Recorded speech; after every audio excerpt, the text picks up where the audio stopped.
Bien sûr, ici, c'est la finalité de tout le processus et la continuité, parce qu'on n'arrive jamais à son bout, qui s'est mis en place avec les négociations et l'intérêt des Américains et des pays arabes sur la RDC, l'exploitation, mais la mise en valeur aussi de cette exploitation qui doit revenir, dont les bénéfices doivent être faits au Congo. Le discours ici aujourd'hui, par notre ministre de Mines, par le président zambien, par le ministre sud-africain, c'est que les Africains doivent être ensemble, ils doivent travailler ensemble pour composer vraiment cette force qui va faire que les partenaires extérieurs, comme on dit, l'Asie, les minerais critiques, c'est pour le développement technologique, etc. Aujourd'hui, les États-Unis, c'est pour la défense, l'armement. Les Européens jouent le rôle des traders. C'est l'Afrique et l'endroit où on produit.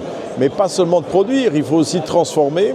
L'Afrique a besoin d'un développement qui doit être complet. On l'a souligné tout à l'heure, c'est que c'est là où il y a la plus grande urbanisation, mais c'est là où il manque le fer et même le béton. Donc pour construire des infrastructures, on ne peut pas développer justement et que ce soit dans les mines, dans les autres ressources naturelles, pétrole, etc., si on n'a pas de route, si on n'a pas de cité urbanisée pour les populations. Et voilà tout le sens d'Expo Béton, le salon du développement des villes, des corridors et des zones économiques spéciales.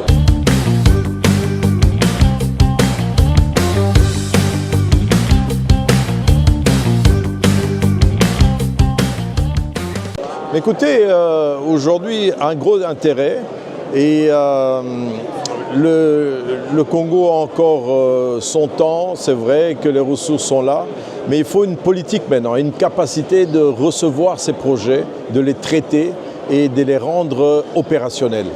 Et je pense qu'aujourd'hui, nous devons sortir un peu de cette lenteur administrative, de cette lenteur de politique et définir une politique sur 50 ans, quel que soit le régime, mais c'est pour le Congo d'abord. Et donc que nous puissions finalement savoir que nous pouvons développer les mines pendant peut-être 30 à 50 ans et en tirer le meilleur pour passer à d'autres programmes.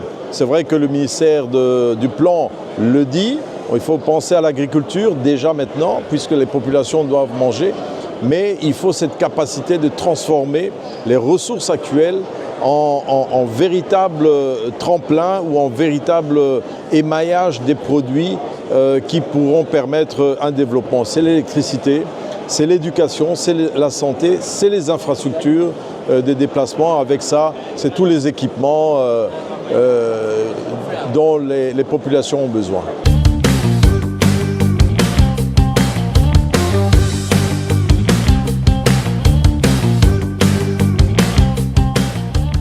Écoutez, quand on analyse, effectivement, on va au Katanga, on se rend compte que le projet gagnant-gagnant, mine et investissement que nous avions approuvé en 2008-2009 n'a pas donné tous ses effets.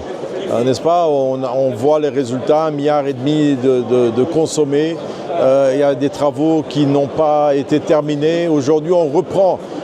Grâce à ce que le chef de l'État a entamé, il a arrêté d'abord et puis il a renégocié et on s'est retrouvé avec 7 milliards de dollars à réinvestir, que ça soit bien investi et surtout que ça soit investi correspondant à la qualité et au prix pour que nous puissions en tirer un bénéfice, pour que nous puissions ne pas avoir des infrastructures qu'on va voir disparaître dans 6 mois ou 1 an. Non. C'est des infrastructures certaines. Et là où nous faisons un lobbying, c'est que l'un des revenus, et j'estime, voilà pourquoi Expo Béton l'année dernière a parlé de 100 milliards de dollars pour rebâtir le Congo post-conflit, 30 milliards de dollars pour refaire les voiries et les réseaux de drainage de toutes les villes congolaises. Kinshasa peut consommer entre 10 et 15 milliards pendant 15 à 20 ans. Et on peut se retrouver avec une voirie qui fonctionne parce qu'aujourd'hui, Kinshasa est mort. Et c'est le chaos urbanistique. De même, il faut penser aux grandes villes de la République. Nous en avons 36 et nous devons mettre les moyens. Et si nous dirigeons ces revenus vraiment vers des projets bien concrets les infrastructures, il faut au niveau des villes, celles qui doivent relier les provinces, les équipements, l'eau, l'électricité, la santé, l'éducation. Nous allons avoir un pays qui peut, en 20 à 30 ans, ce n'est pas un mandat politique. Et il faut bien qu'on comprenne ça. Et c'est tout le travail qu'aujourd'hui nos autorités sont en train de faire et nous les encourageons que c'est un programme à implémenter pour 30 à 50 ans. Il ne faut pas qu'on s'en écarte.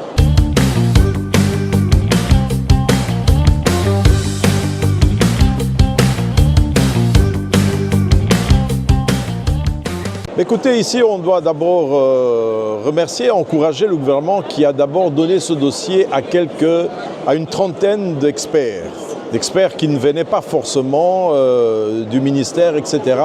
Et les chefs de délégation, bien sûr, les membres du gouvernement, ont suivi. Ont-ils bien suivi? On le verra. Mais je crois que c'est un ensemble qui a été fait. Il nous faut du temps. Effectivement, il a manqué la participation du Parlement, déjà. Est-ce que nous allons examiner ces accords après qu'ils aient été signés? On aurait pu, et on aurait dû, je l'ai dit, même chez nous au Sénat, on aurait dû accompagner par un petit comité de sénateurs ainsi que des députés nationaux le process de la négociation. Et entériner au niveau des deux chambres, ça devrait être une formalité si on participe dès le départ à ces négociations.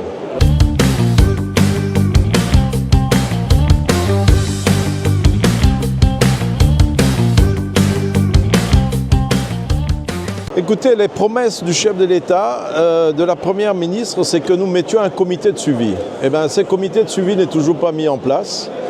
Mais je dois dire que beaucoup de nos recommandations, même si c'est un peu timide et même si parfois on ne veut pas toujours reconnaître que ça vient d'Expo Béton, mais le chef de l'État l'a reconnu par exemple lorsqu'il a mis le ministère de la politique de la ville en place. Il a dit publiquement. Donc il y a beaucoup, les routes en béton, la voirie. Maintenant, on travaille sur beaucoup d'autres recommandations, même la ville de Kinshasa. Notre recommandation, c'est de la restructurer au niveau politico-administratif en 4 villes, mais une province. Pourquoi avoir 25 provinces plus la ville de Kinshasa, qui en même temps qui porte le statut de province et de ville, etc. C'est un cafouillage. Avec l'expérience de gouverneur et de l'application de la décentralisation, Kinshasa ne peut pas fonctionner. Donc il faut qu'on prenne le courage et c'est là où moi je voulais changer certains articles de la Constitution pour que nous puissions redéfinir Kinshasa.